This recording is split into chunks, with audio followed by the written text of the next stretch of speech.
to Mr. Abdullah Muqtadi, Lead and Secretary General of Kamala Party of Iranian Kurdistan. Please.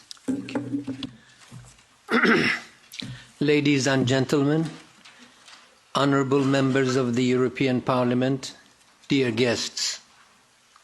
First of all, thank you to the Foreign Affairs Committee and the Iran delegation for inviting us here today. The topic that brings us together, a free Iran, is incredibly important, not just for the people of Iran, but for the entire region and even the wider world.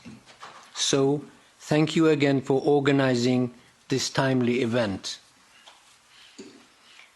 Today, when people talk about the Iranian regime, they often think of armed proxy groups, missiles and drones targeting cities, businesses, hotels, refineries and energy facilities, setting entire region on fire, and of its involvement in foreign wars. But the truth is, the main victims of this regime have always been the people of Iran themselves. Long before this regime ever fired a missile abroad, it declared war on its own people. It shut down the free press, banned labor unions, violently cracked down on women, and imposed severe restrictions on their lives. It launched attacks on Kurdistan without any provocation and without any justification, creating scenes of terrible violence. Universities were taken over by armed militias and turned into places of repression and bloodshed. Regions like Turkmen Sahara and Khuzestan were brutally suppressed. Thousands of activists, political, civil, women, and even teenagers were arrested, tortured, and executed without any fair trial.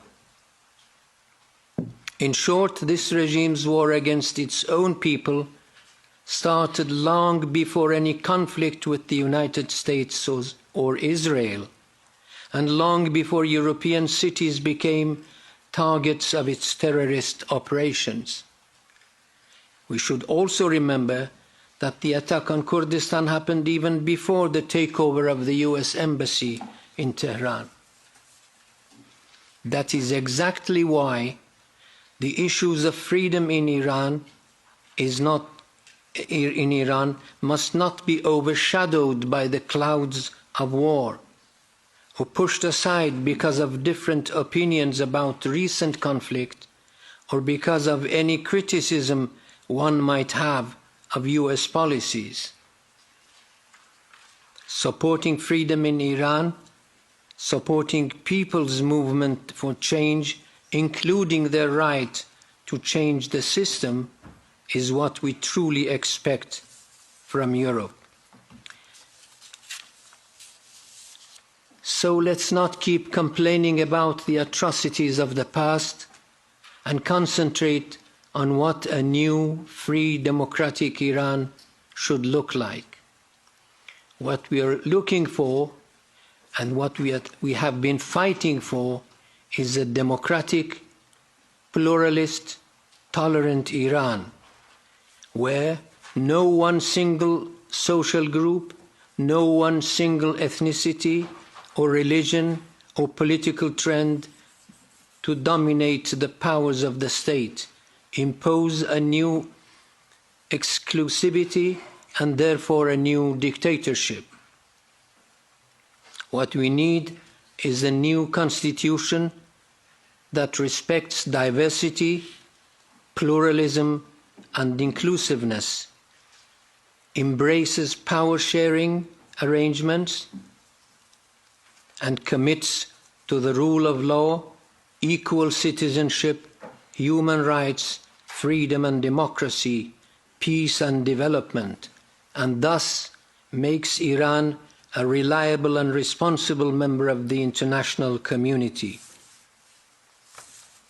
A free, democratic and pluralistic Iran one that respects human rights and is built on a modern, forward-looking constitution that recognizes, among other things, the rights of Kurds and other nationalities in Iran, can also become a reliable partner for peace and global development. Long live freedom, B'ji Jin Jian Azadi.